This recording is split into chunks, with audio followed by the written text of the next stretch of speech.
Posible el pacto y lo habéis intentado hasta última hora? Sí, per la meva part es va intentar, o per la nostra part es va intentar fins a última hora. Nosaltres ahir estàvem reunits, el col·lectiu del bloc, l'assemblea local, conscients de la importància i de l'altura de les circumstàncies. Estaven reunits fins a última hora, fins a les 10:30, en assemblea, intentant obrir noves vies de negociació, però finalment no ha sigut possible. Fins i tot ahir a la nit vaig enviar una carta personal i sincera a l'altre candidat, a Salvador Fuster, al qual no he vist en ningú moment en les negociacions. Jo sí que he estat liderant aquesta comissió negociadora perquè pensava que era la meva responsabilitat com a líder del bloc i pensava que l'altura del moment exigia que les negociacions estigueren o se realitzaren des de les dues màximes figures que representaven els dos partits. Com que no l'he vist, ahir li vaig enviar una carta personal al senyor Salvador Fuster per a dir-li que reconsiderara la seva posició, per a expressar-li la meva disposició a negociar fins i tot fins a última hora, fins a 5 minuts abans del plenari, però no he rebut cap contestació i, per tant, la negociació no ha arribat a bon port i, com a conseqüència, tenim el que hem tingut, és a dir, que alcaldessa Txelo Escrivá, que és la de la llista més votada. Ha dit vostè que no podran fer sense res si no és consensuadament amb la resta de partits. Creu que serà millor per a Oliva?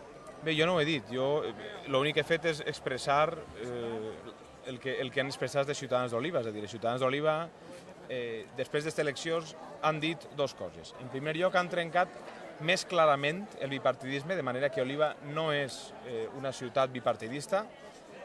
Oliva, l'ascens del bloc l'ha igualat pràcticament al PP i al PSOE i, per tant, no és una ciutat ni molt menys bipartidista, no n'hi ha aquestes distàncies que n'hi havia anteriorment i, per tant, cap dels partits té la majoria absoluta, com han volgut els ciutadans. Si és millor o és pitjor, és el que han volgut els ciutadans. I els ciutadans tenen dret a triar, tenen dret a equivocar-se i tenen dret a triar bé.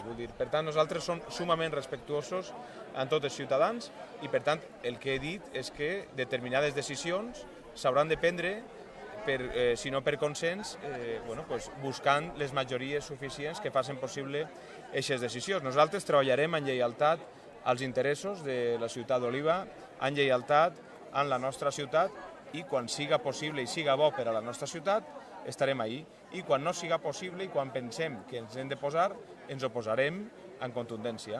Això és el que he expressat i és, en definitiva, el que han vingut els ciutadans. Jo vull manifestar, de totes maneres, sí que m'agradaria dir-vos que jo, personalment, i des del bloc, ens haguera agradat arribar a un acord amb el Partit Socialista, però n'hi havia una exigència del Partit Socialista que al final ha evitat aquest acord. Nosaltres pensàvem que el nostre projecte, compartit amb la resta de formacions polítiques, perquè era un projecte obert, i això vull deixar-ho ben clar, no era un projecte entre Bloc i Partit Socialista, sinó que era un projecte amb possibilitats, i ahí estan les propostes per escrit, d'obrir la gestió a altres formacions polítiques perquè són conscients de la dificultat del moment i són conscients que en aquests moments tots els partits polítics estem ahí per a tirar del carro. Ens haguera agradat liderar aquest projecte, però bé, les coses són com són i ara el que haurem de fer és liderar el nostre projecte des d'altres postures, des de l'oposició, que també se pot fer molt per la nostra ciutat.